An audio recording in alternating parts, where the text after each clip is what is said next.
Hey og velkommen til den her video, og vi kommer til at snakke omkring differentialkoefficienter.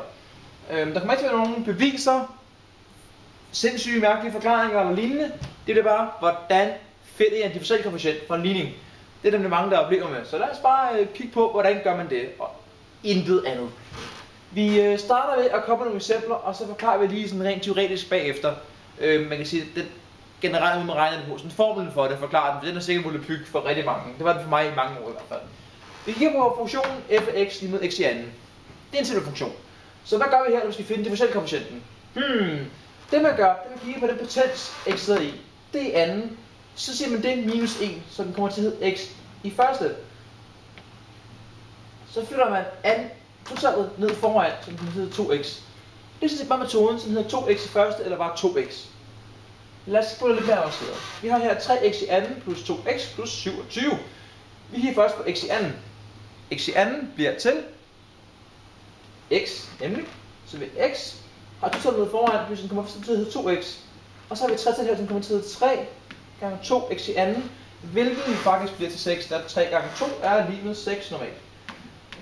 Så har vi x'et her, noget i første, minus 1. Det vil sige, at x ryger væk, fordi noget 0, det giver som regel også 0. Så vi har et tal, der går ned foran, det vil sige, at vi kommer til at have 2 bare. Og 27, det forsvinder. Der er ikke noget x, det forsvinder bare. Så haps, ikke vej. Så vi har 6x plus 2. Så lad os tage lidt svært eksempel hernede, så skal vi have det. Vi har x i tredje, det bliver til x i anden. N minus 1. Det er flot total. I hvert fald total hernede. Og så tager vi 60 ned foran. Gang 7, hvad er 7 gange 3?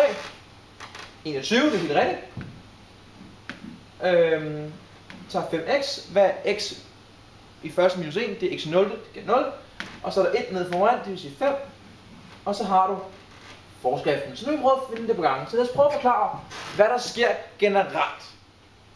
Den her formel har du måske fået dit lærer og set den i en lærebog og så videre. Så skal du slet ikke se den. Men lad os forklare den alligevel. Den er god til at forstå den generelle metode. Når du har en funktion, der står et x og noget ved intet. Det vil sige, at det kan være, at x i anden, det er jo bare x, og så n lige med 2. X i tredje, så x, og så er det tredje. Så når man differentierer den, så kigger du først på potensen. Og potensen, hvis du siger det er 3, så er det 3 minus 1, det er 2. Så bliver det x i anden. Og du havde 3 før, så sætter du 3 ned foran og ganger det sammen med. Så kommer man til 3x i anden. Så det er bare, at man kigger på potensen. Minus 1, så er der potensen ned foran. Og det er det. Det er lidt mere avanceret, når vi skal finde en forskrift for den linje, du har, når du laver en differentialkoefficient. Altså i et bestemt punkt, hvor du gerne vil finde en forskrift et eller andet sted. Ligegyldigt lige nu. Det her er at finde differentialkoefficienten, og det gøres så simpelt. Altså, der er ikke mere i det. Så held og lykke med det, og have en rigtig god dag.